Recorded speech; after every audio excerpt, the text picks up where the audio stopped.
श्रीमती प्रियंका गांधी वाड्रा। श्रीमती प्रियंका।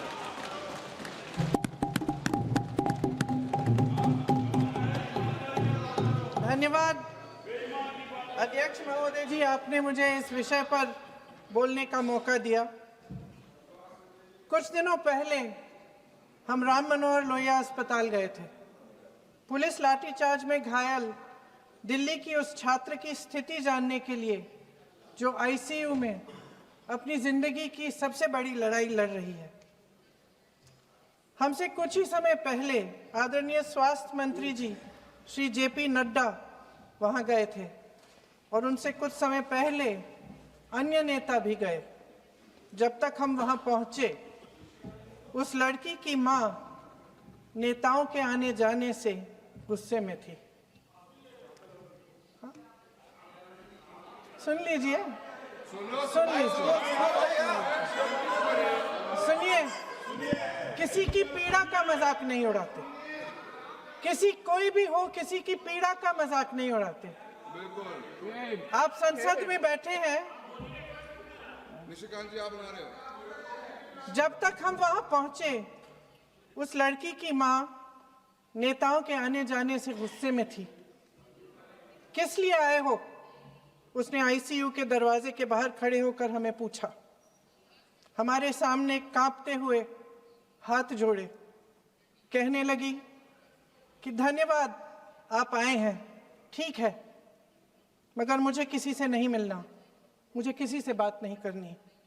महोदय, उस मां की पीड़ा से उसका पूरा शरीर कांप रहा था, लेकिन उसने दृढ़ आवाज में कहा, सुबह से बड़े बड़े लोग यहां आ रहे हैं, एक के बाद एक वीडियो बना रहे हैं। वह भी आए जिन्होंने मेरी बेटी का ये हाल किया है। किस लिए?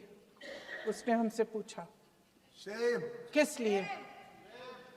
मेरी बेटी की बलि तो चढ़ गई है, लेकिन उसे कुछ भी हो जाए तो मैं उसके लिए अपने आप लड़ूंगी।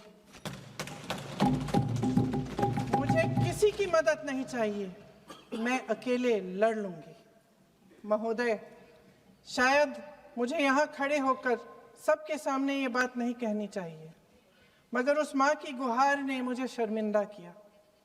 उसके दिल के टूटने की वो आवाज जो अस्पताल की दीवारों से में गूंज रही थी, मेरे मन में अभी भी गूंज रही है। इसलिए उस माँ की इजाजत लिए बिना मैं आपके द्वारा आदरणीय प्रधानमंत्री महोदय जी और आदरणीय गृह मंत्री महोदय जी से पूछना चाहती हूँ कि क्या जरूरत थी एक मासूम बच्ची पर इस तरह दमन करने की? क्या जरूरत थी उन छात्रों पर आंसू गैस चलवाने की, उन पर लाठियां बरसाने की, उन पर वाटर कैनन्स चलवाने की?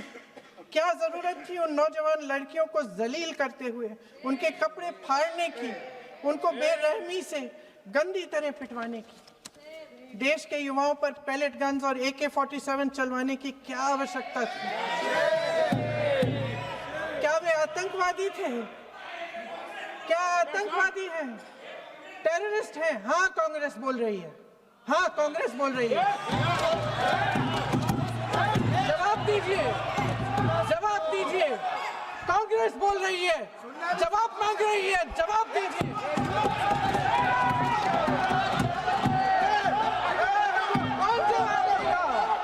कौन जवाब देगा?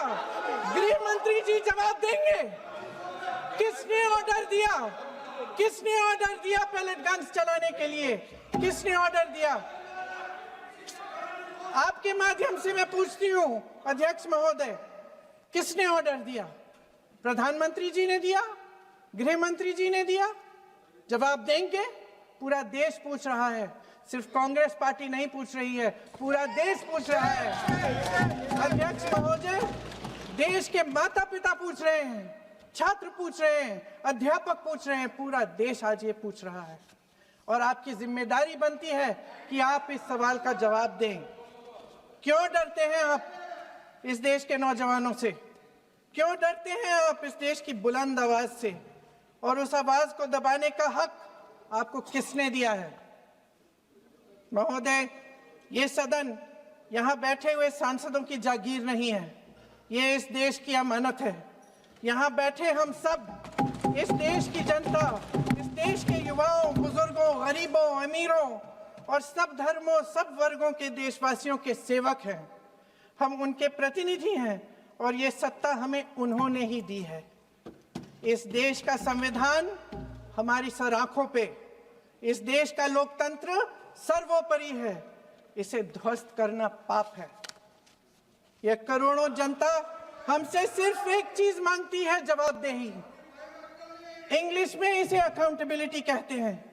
हमें सत्ता देकर, हमें यहां तक लाकर सिर्फ उसकी ये गुहार है कि जो हम करें उसकी भलाई के लिए करें, और अगर उनके साथ अन्याय हो तो हम उनके प्रति जवाबदेह बने और उन्हें न्याय दिलवाएं।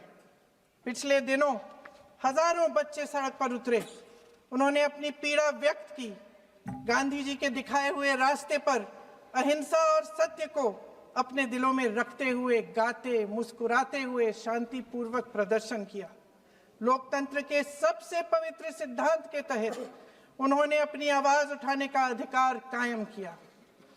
ये उस भारत के बच्चे हैं जो गांव में रहते हैं, जो महानगरों में रहते हैं, जो छोटे कस्बों में, छोटे शहरों में रहते हैं, जहां माँ अपने गहने बेच देती है, पिता अपनी जमीन गिरवी रख देता है, एक परिवार अपनी पूरी जिंदगी की कमाई बच्चे के सपने पर खर्च देता है। और अब उन्हीं बच्चों को लगने लगा है कि आज इस देश में मेहनत से ज्यादा बेईमानी मायने रखती है, मेरिट से ज्यादा पैसा मायने रखता है। तब सिर्फ एक छात्र नहीं हारता, उम्मीद हारती है। इन परेशान बच्चों ने अपनी उम्मीदें आपसे साझा की। उनकी मांगे क्या थी? कि पेपर लीक करके उनके साथ जो बार बार अन्याय किया जा रहा है उस पर कार्रवाई की जाए, कि जो सिस्टम उनके भविष्य को कुचल रहा है उसे सुधारा जाए, कि जो माफिया उन्हें घेरे हुए है उसे हटाया जाए, कि जिस मंत्री के कार्यकाल में यह सब हुआ वह इस्तीफा दे, कि उन पर बर्बरता करने वालों पर कार्रवाई की जाए और उसके लिए माफी मांगी जाए। बस यही उनकी मांग थी ना, कि जो शिक्षा और स्वतंत्र अभिव्यक्ति का अधिकार उन्हें संविधान ने दिया है उसे कायम रखा जाए। महोदय, हमारे एजुकेशन सिस्टम में कुछ समय से बहुत खामियां भर चुकी हैं। बच्चों पे जो प्रेशर डाला जाता है उसकी वजह से सैकड़ों बच्चों ने आत्महत्या कर डाली है। उससे भी ज्यादा बच्चे डिप्रेशन में डूब रहे हैं। परिवारों पर बच्चों को पढ़ाने लिखाने के लिए घूस, capitation fees, tuition fees, coaching fees आदि के घिनौने दबाव हैं। लोन लेने पड़ते हैं, सामान बेचना पड़ता है और उसके बावजूद कोई गारंटी नहीं कि उनके बच्चों के भविष्य मजबूत बन पाएंगे, क्योंकि बेरोजगारी चरम पे है। इस सरकार ने रोजगार पैदा करने वाले सभी सेक्टर्स को लगातार कमजोर किया। एग्जामिनेशन सिस्टम खुद फेल हो गया है। पिछले दशक में 152 पेपर लीक हुए, 750 करोड़ छात्र प्रभावित हुए, मगर एक भी दोषी, एक भी माफिया को सजा नहीं।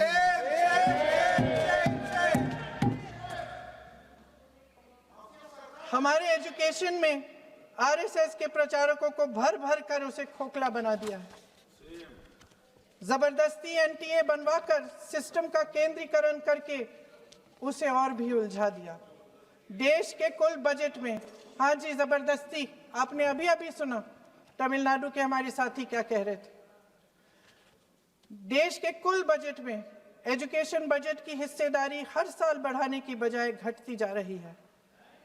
1.4 लाख करोड़ रुपया का पूरा बजट एजुकेशन बजट है और 1.32 लाख करोड़ सिर्फ नीट देने वाले 22 लाख बच्चों के परिवारों से हर साल खींचा जाता है। एक और शर्मनाक आंकड़ा भी है। 1.4 लाख करोड़ रुपया हमारा पूरा एजुकेशन बजट और 16 लाख करोड़ रुपए जो मौजूदा सरकार ने बड़े उद्योगपतियों के लोन माफ किए हैं। सोचिए कि इस सरकार की प्राथमिकताएं क्या है। सच ये है अध्यक्ष महोदय कि जिस तरह अस्पताल में उस छात्रा की मां का विश्वास पूरे सिस्टम से हट गया है, उसी तरह देश के युवाओं का भरोसा इस पूरे सिस्टम से टूट चुका है। और जब इस तरह देश के भविष्य हमारे युवा निराश होकर सरकार और सिस्टम से अपना भरोसा हटा देते हैं, तो उस भरोसे को फिर से बनाने के लिए सिस्टम के अंदर से जवाब नहीं ढूंढा जा सकता, उसके दायरे से बाहर निकलना पड़ता है, नए सिरे से ठोस प्रयास करने पड़ते हैं। अफसोस की बात यह है अध्यक्ष महोदय कि इतना हो जाने के बाद भी आदरणीय प्रधानमंत्री महोदय जी और उनके साथी इस सच्चाई को समझ नहीं पा रहे हैं। वे अभी भी ये सोच रहे हैं कि पीआर, नैरेटिव चेंज और पालतू मीडिया के सहारे एक बार फिर उनकी नैया पार हो जाएगी। परसों शिक्षा मंत्री जी ने शर्मनाक परिस्थितियों में अपना इस्तीफा दिया और कल यहीं मकर द्वार पर मेरे सत्ता पक्ष के सांसदों ने जिंदाबाद के नारे चिल्लाते हुए उनका संसद में ऐसे स्वागत किया जैसे मानो कोई सुपरस्टार पहुंच गए हैं। विडंबना देखिए महोदय, जब भूतपूर्व शिक्षा मंत्री को मुकुट पहनाया जा रहा था, स्वागत हो रहा था उनका, तब महाराष्ट्र में एक परिवार पेपर लीक पीड़ित अपनी बेटी की आत्महत्या का शोक मना रहा था। आपकी सरकार ने देश के करोड़ों छात्रों को क्या संदेश दिया? आपको किस बात का गौरव है, किस बात का अभिमान है? ये कौन सा अहंकार है? जहां आंखों में शर्म होनी चाहिए, वहां बेशर्मी और स्वागत के नगाड़े बजाए रह रहे हैं। एक तरफ मातम है, दुख है, यहां आप फूल माला डाल रहे हैं। कोई आप पर कैसे यकीन करे? प्रधानमंत्री महोदय जी ने नया शिक्षा मंत्री चुना, एक ऐसे व्यक्ति को इस पद पर आसीन किया जिसने एक गर्भवती महिला के बलात्कारियों की रिहाई पर अपनी सहमति व्यक्त की, खुशी जताई। देश की करोड़ों लड़कियों को प्रधानमंत्री जी ने इससे क्या संदेश दिया? सर, अखबारों में है। अखबार में नहीं, मेरा कुछ भी बोल के चले जाते हैं क्या? अरे ये तो कैसा क्या है इनके पास? ऐसा ही कोई आरोप लगा दीजिएगा, कोई नियम कानून नहीं है।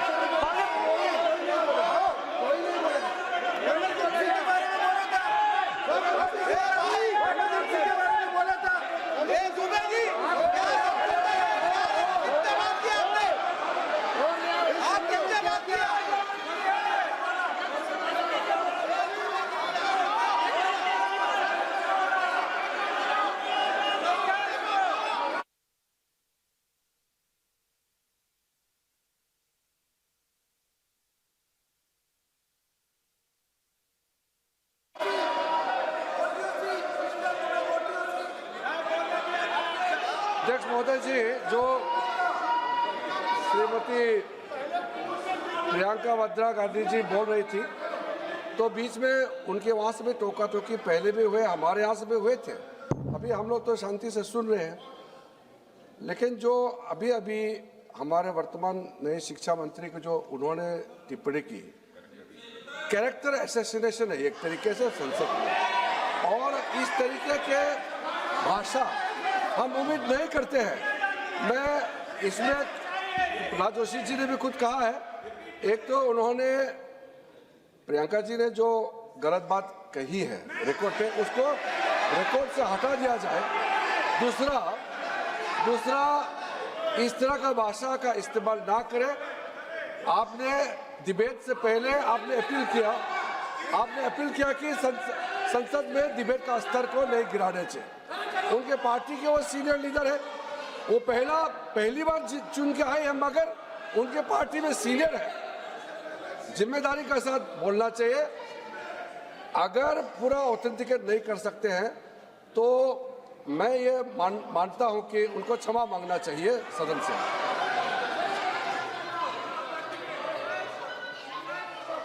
मेरा मत ये है, सदन के अंदर ये सदन सर्वोच्च लोकतांत्रिक संस्था का सदन है, इसका एक एक शब्द हमेशा रिकॉर्ड में रहता है।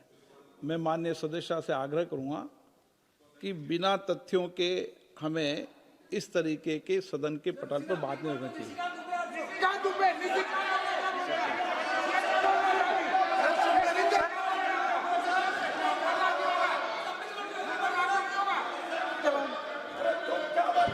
ये तो डिलीट कर दिया, लेकिन आगे भी वो भी डिलीट करा सर।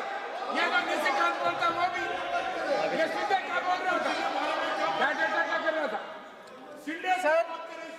सर जो प्रहलाद जोशी जी ने बिल्किस बानो के बलात्कारियों की रिहाई पर जो बयान दिए, उसका प्रमाण मैं आपको दे दूंगी, मैं भेज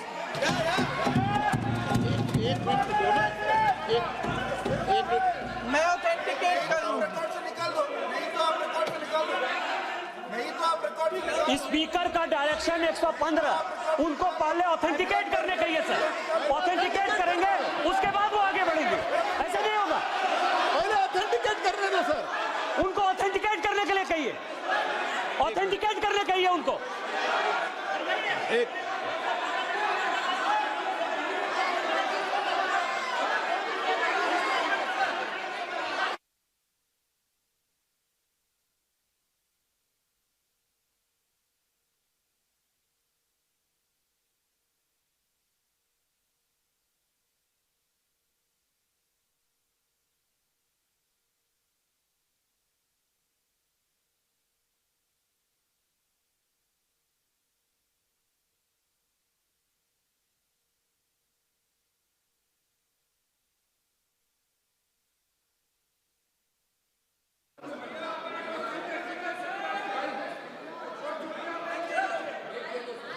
आप उनको बोलने तो आप मत करो डिस्टर्ब। मैं एक विषय बता दूं, एक मिनट बताऊं।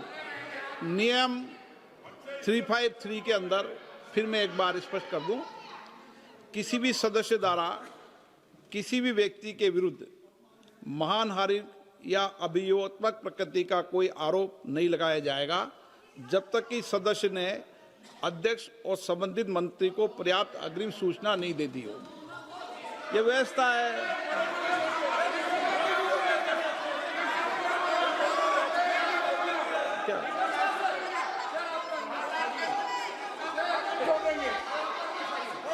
House, ma'am, the same house, Honorable Shrikant Bey told, still that is in the record about Indira Gandhi ji. Still that is in the record.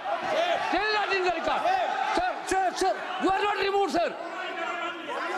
बोलो, आप भी बोल लो। सर, केसी वेणुगोपाल जी ने जो नाम लिया है और मैं नेहरू जी के बारे में जो बात कहा है मैंने सर, मैं उस पर कायम हूं और मैं किताब जो है ऑथेंटिकेट करने के लिए तैयार हूं। अय्याज थे नेहरू, अय्याज थे।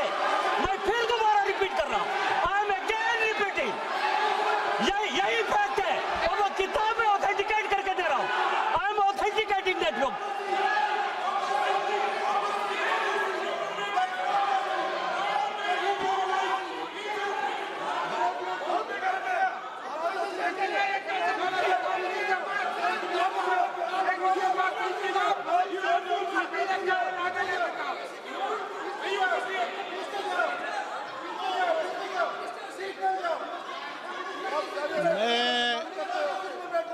मैं जब आसन पर होता हूं, जो मैं व्यवस्था देता हूं, चाहे सत्ता पक्ष हो या प्रतिपक्ष हो, मैं समान व्यवस्था देता हूं। मैं जब आसन पर होता हूं,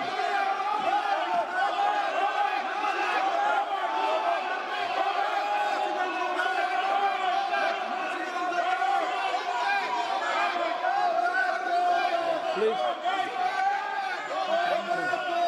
बोलने दो। आप उनको बोलने दें, उनको बोलने दें।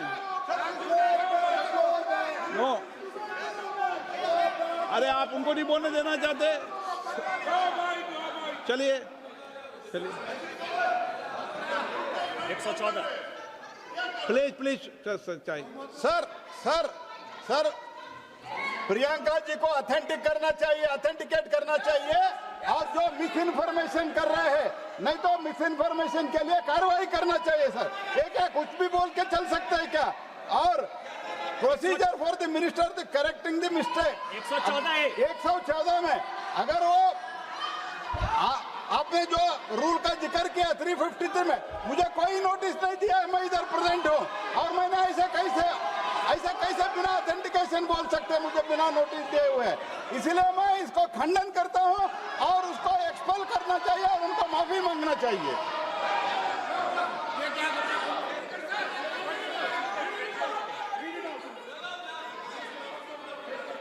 नहीं, ये चैप्टर आगे नहीं बढ़ेगा सर। बिल पे केवल बिल पे।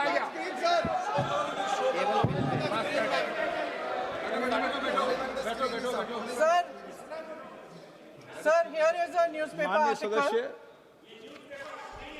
सर अरे आप पूरा बुक लेके आए, आपने बुक लेके आ सकता है sir written by a respected माननीय journalist. सदस्य, I will authenticate using this, sir. आप माननीय सदस्य प्लीज इसको छोड़ दें।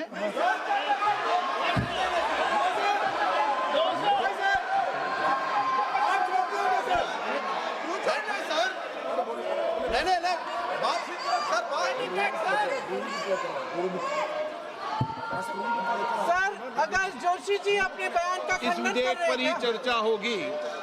आप इस बयान का खंडन कर रहे हैं क्या नहीं, जोशी जी? माननीय से पूछेगा। सदस्य, मैं आपसे फिर आग्रह कर रहा हूं, इस सदन में इस विधेयक पर ही चर्चा होगी। फिर भी नो, ये विधेयक का विषय नहीं है। आप नो, आप बोलो तो विधेयक पे बोलो, ये मेरी अपेक्षा आपसे। प्लीज सर, कभी- छोड़िए, ये रख दो। इस विषय को छोड़िए।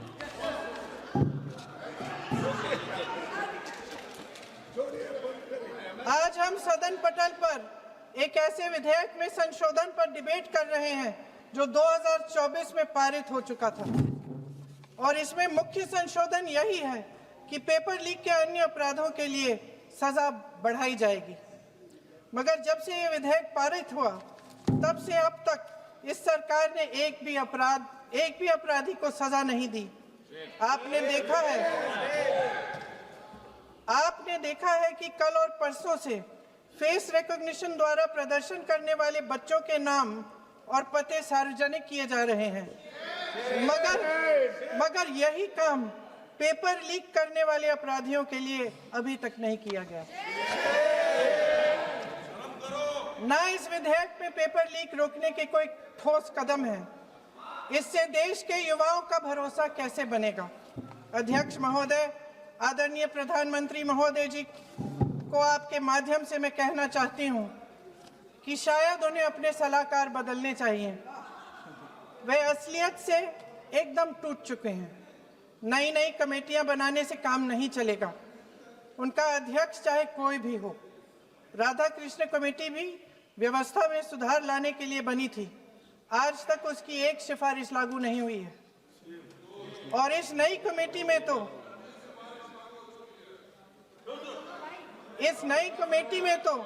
एक एक्स-आईबी चीफ,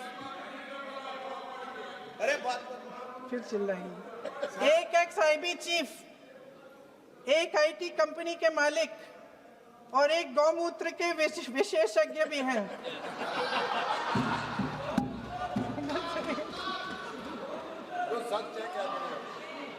इन्हें शिक्षा के बारे में क्या पता जी? सर सच है। आप आज मेरे से नाराज हो रहे हैं। मन मुस्कुरा लीजिए। उनको आपने भी चुनाव लड़ा।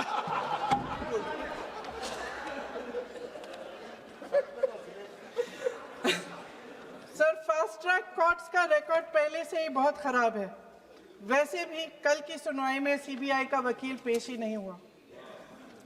संसद में विपक्ष को दोषी ठहराने से, खोखले राजनीतिक खेल खेलने से काम नहीं चलेगा।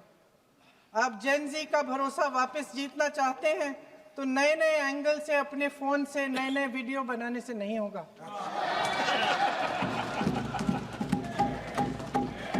प्रधानमंत्री जी को कैमरे का एंगल नहीं, दिल का एंगल बदलना पड़ेगा।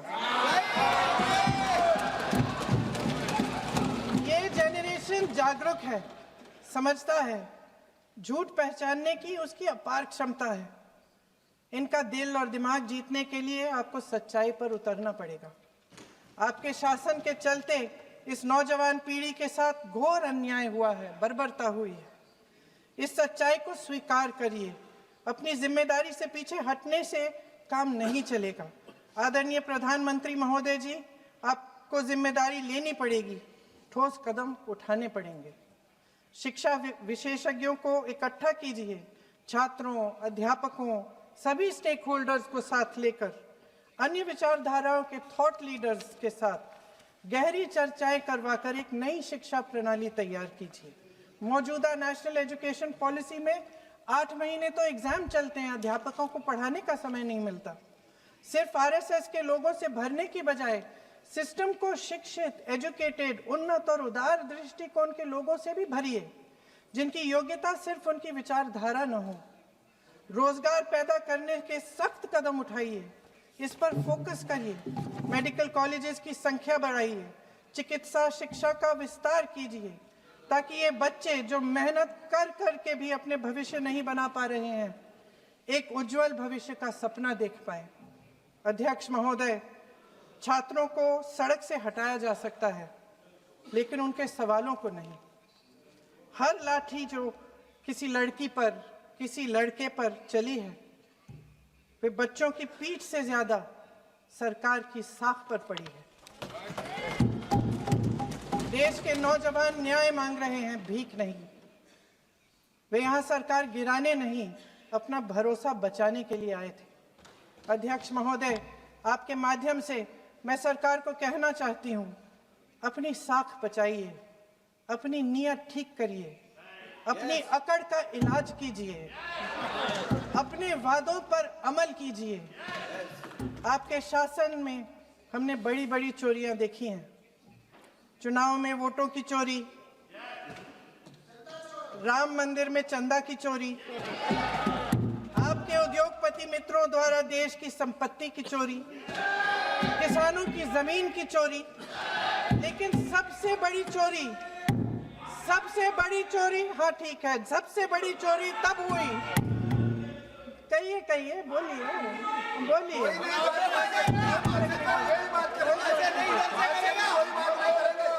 सुन लीजिए, शांति से सुन लीजिए, शांति से सुन लीजिए। आपको मौका मिलेगा, आप जितनी भी चोरियों की बात करना चाहते हैं आप कर लीजिए, अभी मेरा समय है। सबसे बड़ी चोरी तब हुई जब देश के नौजवानों के भविष्य, उनके सपने चुराए गए। भविष्य की चोरी, सपने की चोरी किसी भी चोरी से कहीं बड़ी होती है महोदय। अगर देश का युवा निराश हो जाए, अगर देश का युवा निराश हो गया, उसकी उम्मीद टूट गई, तो सबसे बड़ी हार भारत की हार होगी। और हम कांग्रेस और विपक्ष के लोग जान दे देंगे, मगर भारत की हार नहीं होने देंगे। जय हिंद। सर, अब तो मुस्कुरा लीजिए, भाषण खत्म।